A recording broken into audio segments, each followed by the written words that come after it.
Peristiwa apoptosis pada memendeknya ekor berudu yang dikatak terjadi karena aktivitas dari apa? Kalau lihat dari istilah apoptosis ya, apoptosis ini berarti yang namanya proses ya, ada proses ya. Nah, apoptosis itu merupakan proses kematian sel. Kematian sel yang terprogram dengan baik, terencana dengan sangat baik sekali ya. Kenapa? Karena di sini ada DNA, ada keterkaitan DNA untuk memerintah terhadap organel sel, mana sel aja sel yang akan dibuang, mana saja, itu tentunya melibatkan organel dari salah satu kelima ini. Nah, kalau kita membicarakan kematian sel, berarti ini ada yang namanya proses memakan benda asing. Jadi mekanisme secara di pembuangannya itu memakan benda asing dengan cara dimakan oleh organel tersebut. Nah, kenapa dia bisa memakan benda asing? Karena ini melibatkan yang namanya enzim hidrolisis. Jadi enzim hidrolisis ini enzim yang akan melibatkan proses produksi atau tereduksinya si sel tersebut ya. Nah, ini terjadinya juga salah satunya bisa di dalam sel yang kita sebut dengan namanya pencernaan intrasel ya. Nah, yang namanya di dalam sel pasti mengandung sitoplasma sehingga melibatkan enzim yang melibatkan air juga.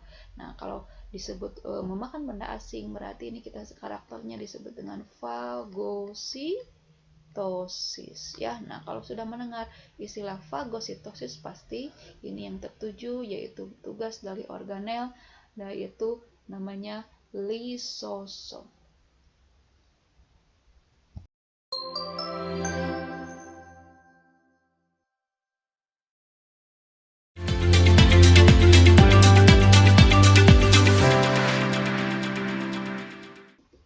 Pernyataan yang benar untuk membandingkan respirasi dan fotosintesis adalah, nah ini berarti pernyataan yang benar membandingkan ya, lawan kata tentunya ya ini. Kalau kita dilihat dari pembagian garis besarnya ya, untuk respirasi dan fotosintesis berarti ini meliputi satu macam reaksi satu kelompok ya, itu namanya cakupan kelompok besarnya yaitu metabolisme. Metabolisme ini terbagi dua, ada yang disebut dengan anabolisme dan katabolisme. Nah, untuk yang anabolisme berarti ini melalui proses yang namanya pembentukan atau sintesis. Nah, dari kata sintesis aja ini sudah kita bisa artikan yaitu pembentukan dari senyawa yang sederhana menjadi senyawa yang kompleks. Untuk katabolisme berarti proses perombakan atau pemecahan dari senyawa yang kompleks menjadi sederhana. Untuk yang anabolisme ini macam reaksinya yaitu ada dua, yaitu yang disebut dengan fotosintesis dan kemosintesis ya. Kita fokus ke fotosintesis saja. Untuk fotosintesis ini ada hasil, ada bahan gitu ya. Nah, bahannya itu berupa apa? Bahannya tentunya pasti ada H2O, ada CO2 gitu kan. Tentunya ada klorofil, cahaya matahari lah ya untuk membantu energi dan tempatnya. Nah, sedangkan hasilnya apa? Dari H2O ini tujuannya dihasilkan apa? Oksigen. CO2 dihasilkan untuk apa? Untuk pembentukan makanan yaitu berupa glukosa. Nah, sedangkan untuk yang katabolisme yaitu contoh reaksinya kita sebut dengan respirasi. Namanya sudah respirasi, berarti ini memecah ya senyawa glukosa. Kalau tadi kan dibentuk. Nah, respirasi itu sendiri ada dua, yaitu yang memerlukan oksigen disebut dengan aerob dan anaerob ya. Secara garis besar untuk yang respirasi berarti ini memerlukan yaitu bahannya apa, yaitu bahannya oksigen ya. Nah, bahannya oksigen untuk pengoksidasian tentu senyawa misalnya seperti apa, glukosa nih bahannya untuk dipecah ya di glukosa. Nanti hasilnya apa dari O2, berarti hasil sampingannya berupa CO2.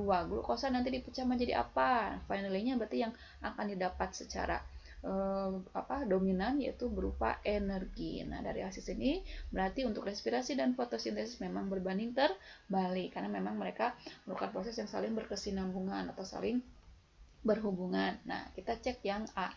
Oksigen merupakan hasil sampingan fotosintesis, betul ya, tapi bukan hasil respirasi. Ya, betul. Kalau yang B, glukosa dapat dihasilkan melalui proses respirasi. Terbalik ya, malah glukosa itu sebagai bahannya.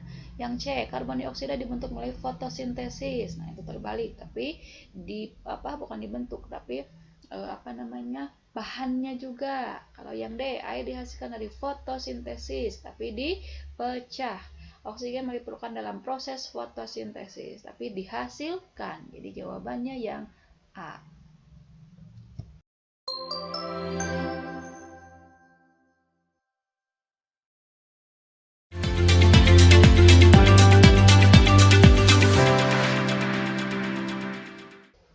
Salam hangat untuk semuanya. Air adalah komponen yang terbesar di dalam tubuh organisme, sehingga air harus memiliki sifat yang mendukung proses-proses fisiologi, ya, proses fisiologi dalam tubuh. Di bawah ini yang bukan sifat dari air. Kalau yang A memiliki ikatan ionik yang kuat. Nah, kalau ikatan ionik, ya, yang namanya ikatan ionik ini ada dua macam.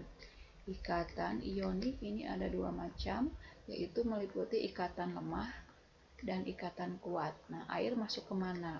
Untuk yang ikatan lemah ini berarti berupa yang namanya atom-atom dari H+ dan O2, ya. Nah, jadi ini untuk seperti air kan, ini dia H2O, berarti ikatan lemahnya itu meliputi hidrogen sama O2, ya. Jadi ini masuk.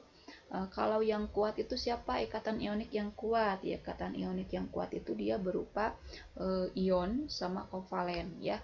Jadi udah jelas untuk air dia termasuk ikatan ionik yang lemah. Ini yang bukan. Nah, udah pasti nih jawabannya yang A, ya. Coba kita identifikasi untuk option yang lain. Memiliki ikatan kovalen. Iya, ikatan kovalennya tadi berupa H+, dan O2, ya. Nah, lalu yang C, panas jenis tingginya, iya bisa. Karena ini bisa mendidih sampai 100 derajat Celcius. Nah, sekarang kebalikannya nih, titik bekunya dia paling tinggi berapa? Berarti 0 derajat Celcius, dan tentunya pasti pelarut yang baik.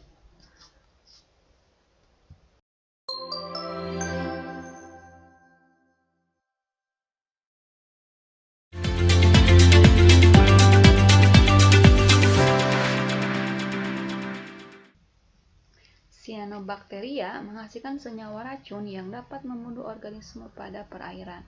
Racun tersebut apa? Nah, untuk kelompok Cyanobacteria itu dia memiliki racunnya ada 3 jenis ternyata, ya, yaitu ada hepas, ya, tototoxin, terus ada neurotoxin, dan satu lagi yaitu cytotoxin. Ada 3 ini yang termasuk kriteria dihasilkan oleh racun cyanobacteria. Namanya aja dari hepa, ini berarti ngambil kata dari hepar. Jadi racun yang menyerang sel hati. Kalau neuro berarti ini menyerang sel saraf. Kalau cytotoxin ini dia menyerang pada seluruh sel. Ya, itu yang dihasilkan oleh 3 ini. Berarti untuk racun lain berarti di luar dari kategori cyanobacteria. Berarti yang cocok yaitu hepatotoxin. Nah, adapun untuk kita identifikasi ciri-ciri yang lain, ya. Kalau ini miko itu kata dasar dari cendawan, ya, ini jadi jamur. Jadi miko ini berasal dari jamur, bukan dari cyanobacteria.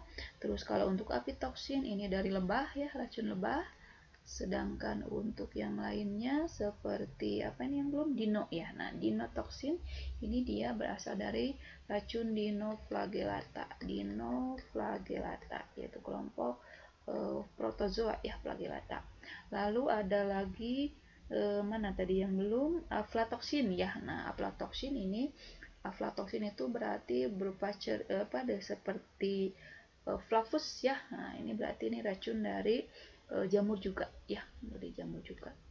Jadi untuk jawaban cyanobacteria yang B.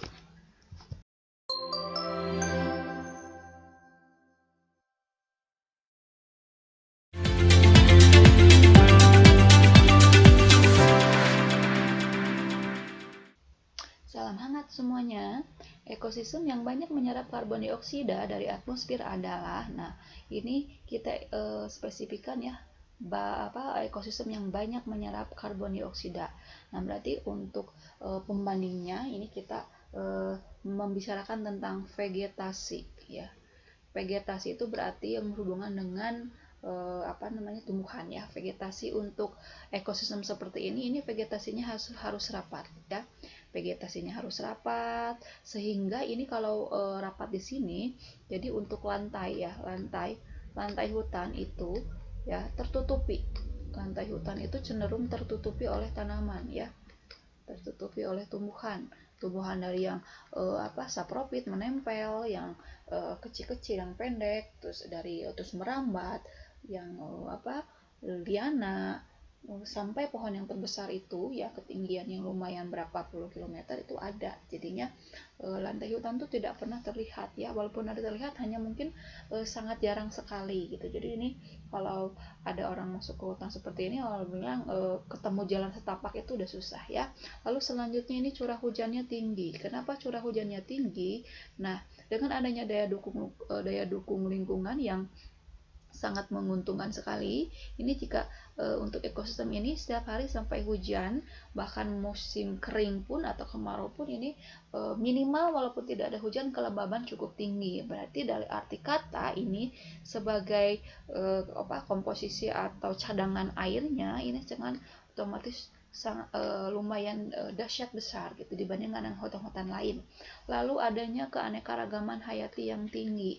Nah, keanekaragaman hayati berarti ini meliputi flora dan fauna yang sangat-sangat komplit ya. Jadi dari produsen, konsumen satu sampai konsumen puncak ini semua ada. Berarti di sini terjadinya proses keseimbangan ekosistem yang sangat-sangat baik. Nah, kalau kita lihat dari sisi seperti ini pasti kita berhubungan dengan hutan hujan tropis. Nah, untuk yang lain, hutan tempat itu seperti hutan yang homogen ya. Hutan homogen itu hutan yang hanya didiami oleh satu jenis atau beberapa tanaman saja. Jadi untuk mencakup luas pengikatan oksigennya, pengikatan CO2-nya itu mungkin tidak terlalu seperti tanaman yang keanekaragamannya tinggi.